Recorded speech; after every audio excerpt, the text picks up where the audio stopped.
Hello friends, welcome to বাস্তু visions with Susmita. কেমন আছেন আপনারা?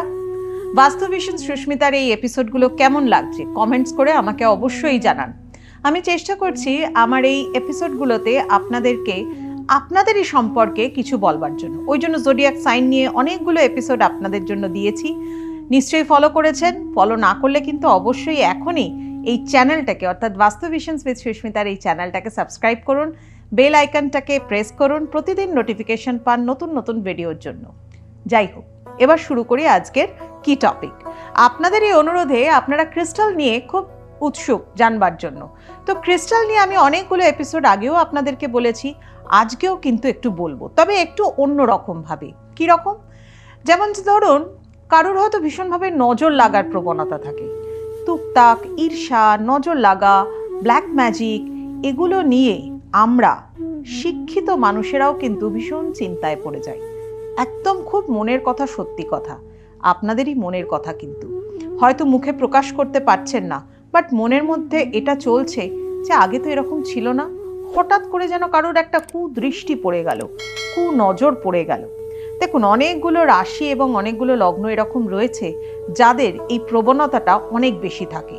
তবে সেটা হরোস্কোপের ওপরেও কিছুটা বিচার্য ব্যাপার থাকে। তবে খুব কমন ভাবে যদি বলতে যাই, তাহলে কিন্তু মীন রাশির যারা জাতক জাতিকা আছে, কর্কট রাশির জাতক জাতিকা রয়েছে, বৃশ্চিক রাশি, তুলা রাশি, তার সাথে সাথে কন্যা রাশি, কিছু কিছু ক্ষেত্রে হয়তো বৃষরও কিন্তু দেখা যায় বিভিন্ন ক্ষেত্রে এই ধরনের টুকটাক, নজর বা হয়তো ঈর্ষা ইত্যাদির মধ্যে কিন্তু পড়ে যায়। এর মধ্যে কিন্তু অনেক ক্ষেত্রে মিথুন রাশিও অনেক সময় দেখা যায়, আবার অনেক সময় কিন্তু দেখা যায় মকর রাশির জাতকদেরও, জাতক বা জাতিকাদের। অর্থাৎ এই রাশিগুলোর মধ্যে একটা প্রবণতা থাকে কারোর কুদৃষ্টি, কুনজর, টুকটাক ইত্যাদির শিকার হওয়া। সাধারণত যাদের এই রাশি রয়েছে তারা কিন্তু বাড়িতে অবশ্যই 4টে ক্রিস্টাল রাখবেন। এই 4টে ক্রিস্টাল কিন্তু বাড়িতে রাখলে পরে আপনাদের যা কিছু নেগেটিভ ভাইব্রেশন সেগুলোকে কিন্তু রিমুভ করা যাবে, অ্যাবজর্ব করা যাবে, কাটানো যাবে। বিকজ ক্রিস্টাল কি করে? Crystal creates a protective shield, যাকে বলা হয় it creates a protective shield around your aura. আপনার অরার চারিদিকে একটা প্রোটেকটিভ শিল্ড তৈরি করে, যেখানে কোনো negative vibration just you are protected from the negativity of the world. আপনি পুরোপুরি নেগেটিভ ভাইব্রেশন থেকে নিজেকে রক্ষা করতে পারেন। আর এই জায়গার জন্য বেসিক্যালি কয়েকটা ক্রিস্টাল দুর্দান্তভাবে কার্যকারিতা করে। যেমন আমি আগেও বলেছি, ল্যাব্রাডোরাইট। ল্যাব্রাডোরাইট হচ্ছে আপনার অরাকে প্রোটেক্ট করে নেগেটিভিটি থেকে। নেগেটিভ ভাইব্রেশন যদি থাকে আপনার অরার চারিদিকে, বা যদি ঘোরাঘুরি করে, আপনি ফিল করতে পারছেন, বুঝতে পারছেন। কোনো কোনো সময় আমরা এরকম ফিল করি। ধরুন, আমি কিন্তু অনেকগুলো এপিসোডে আপনাদেরকে বলেছি নেগেটিভিটি কি করে আপনি বুঝবেন, হোয়াট ইজ নেগেটিভ এনার্জি। আমরা যে এত পজিটিভ ভাইব্রেশন ক্রিয়েট করবার কথা বলি, তাহলে নেগেটিভ এনার্জিটা কি? নেগেটিভ এনার্জিটা আপনি বুঝবেন কি করে? নেগেটিভ এনার্জিটাকে বোঝবার সব থেকে ভালো উপায়, অনেকগুলো ধরনের নেগেটিভ এনার্জি হতে পারে। যেমন হচ্ছে, বাড়িতে যদি হঠাৎ হঠাৎ ইলেকট্রনিক্স জিনিস খারাপ হয়ে যায়, নেগেটিভ এনার্জি আপনার চারপাশে আছে। বাড়িতে যদি আপনার দেখা যায় আপনি কুদৃষ্টি, কুনজরের মধ্যে পড়েছেন, এরকম কখন হয়? যখন দেখবেন আপনার ফ্রিকোয়েন্ট মুড সুইং হয়ে যাচ্ছে, স্লিপিং ডিসঅর্ডার আসছে, আপনার নাইট মেয়ার্স আসছে, এগুলো হচ্ছে আপনার মধ্যে কোনো ঈর্ষা, টুকটাক ইত্যাদি। হঠাৎ করে আপনার ব্লাড প্রেশার ফল করে গেল, বা হয়তো অতিরিক্ত হাই হয়ে গেল, বা অতিরিক্ত পরিমাণে হাই তোলা, খুব অল্প দিনের মধ্যে হঠাৎ হঠাৎ করে জ্বর আসছে, কোনো কারণ নেই, আবার হয়তো সেরেও যাচ্ছে, ঠিক হয়ে যাচ্ছেন, ডক্টর বলছে সমস্ত ঠিক আছে, এরকম সময়। বা হয়তো দেখা যায় যে অতিরিক্ত পরিমাণে একটা লেথার্জিটিক ব্যাপার সবসময় আপনার মধ্যে কাজ করছে। এই জিনিসগুলো যাদের মধ্যে সাধারণত দেখা যায়, তাদের মধ্যে কিন্তু ঈর্ষা, টুকটাক, নজর এগুলোর শিকার কিন্তু তারা হন। আর এক ধরনের নেগেটিভিটি হচ্ছে আপনার বাস্তুর চারিপাশে। যেমন ধরুন হচ্ছে, দেখা যাচ্ছে যে আপনি বাড়িতে হয়তো অ্যাকোয়ারিয়ামে ফিশ রেখেছেন, সেগুলো হঠাৎ হঠাৎ করে মরে যাচ্ছে। বা দেখা যাচ্ছে আপনার বাড়িতে গাছ রয়েছে, সুন্দর ভালো ইনডোর প্ল্যান্ট, সেগুলোও মরে যাচ্ছে। তার মানে ডাইং প্ল্যান্টও হচ্ছে কিন্তু এক ধরনের নেগেটিভ এনার্জি। আপনার চারপাশে ঘোরাঘুরি করছে, সবসময় অতিরিক্ত পরিমাণে জাজমেন্টাল হয়ে যাচ্ছেন, অতিরিক্ত পরিমাণে কন্ট্রোভার্সি আপনার মধ্যে ঘিরে ধরছে, বা সব সময় একটা কমপ্লেনিং মনোভাব আপনার মধ্যে চলে আসছে, হয়তো আগে ছিলেন না, দ্যাট ইজ নেগেটিভ এনার্জি। আর এগুলোকে প্রোটেক্ট করতে পারে ল্যাব্রাডোরাইটের মতো এমন একটা ক্রিস্টাল কোয়ার্টজ, যেটা কিনা বলা হচ্ছে বাড়িতে রাখলে পরে আপনার অরাকে প্রোটেক্ট রাখে নেগেটিভ এনার্জি থেকে। আবার এই নেগেটিভ এনার্জিটাকে রিমুভ কে করবে? যেমন হচ্ছে নেগেটিভ এনার্জিটাকে রিমুভ করবার জন্য হচ্ছে স্মোকি কোয়ার্টজ।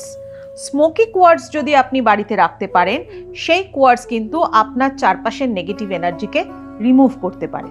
দেখুন, আপনি ক্রিস্টাল রাখুন আর যাই রাখুন, তার সাথে কিন্তু বাস্তুকে মানতে হবে, এটা হচ্ছে সব থেকে বড় কথা। অ্যাজ এ বাস্তু কনসালটেন্ট আমি সবসময় বলবো, আপনার বাড়িতে যদি নর্থ ইস্টের দিকে টয়লেটের পজিশন থাকে, বাস্তুগত দোষ থাকে, সে আপনি হাজার চেষ্টা করেও নেগেটিভিটি কাটাতে পারবেন না, কোনোভাবেই পারবেন না।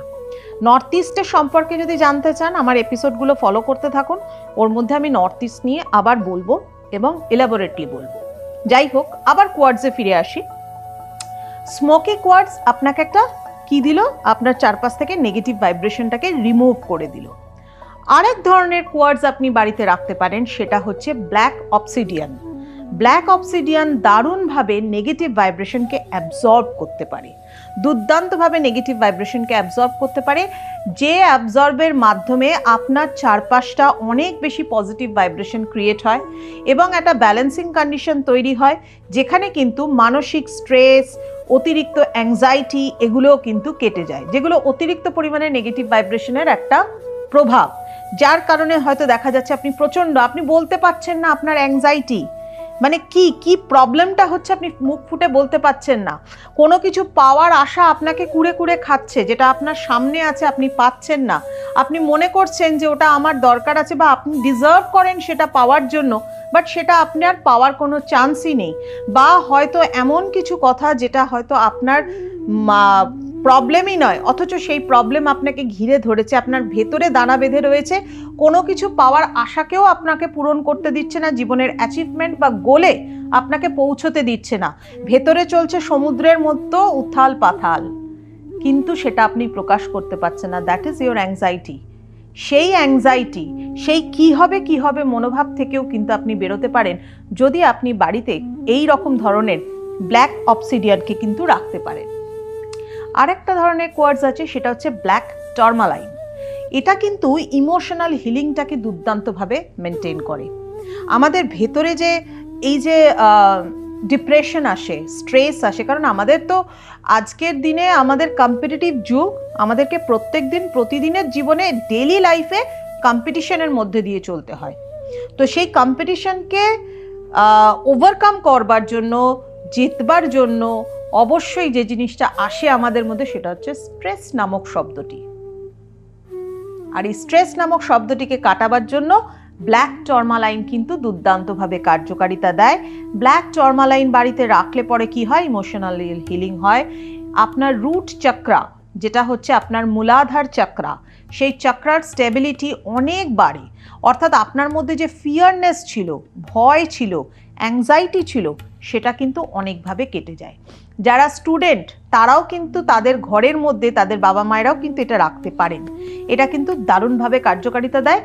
তবে আমি একটা জিনিস আপনাদেরকে বলবো, সেটা হচ্ছে এই যে বিভিন্ন কোয়ার্টজগুলো রাখা হচ্ছে, এই কোয়ার্টজগুলোকে কিন্তু পিউরিফাই করতে হয়, চার্জ করতে হয়, এবং তার জন্য বিভিন্ন উপায় আছে।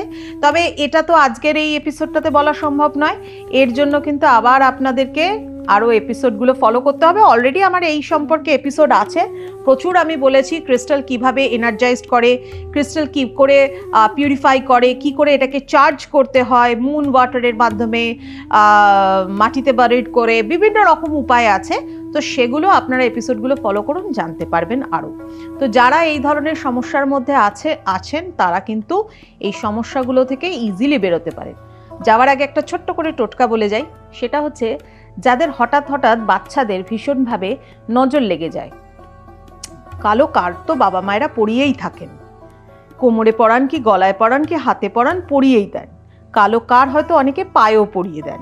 কিন্তু তার সাথে সাথে যদি হঠাৎ এরকম মনে হয় বাড়িতে ঠিক যেরকম আমরা শুকনো লঙ্কা পোড়াই, সর্ষে পোড়াই, ঠিক সেই রকমভাবে একটা বাচ্চার পায়ের তলায় যদি একটা বড় সিনামন স্টিক অর্থাৎ দারচিনির স্টিককে ভালো করে পায়ের তলায় 7 বার করে ঘুরিয়ে সেটাকে যদি একেবারে বার্ন আউট করে দেওয়া হয় তাহলেও কিন্তু অনেক নেগেটিভিটি কেটে যায়।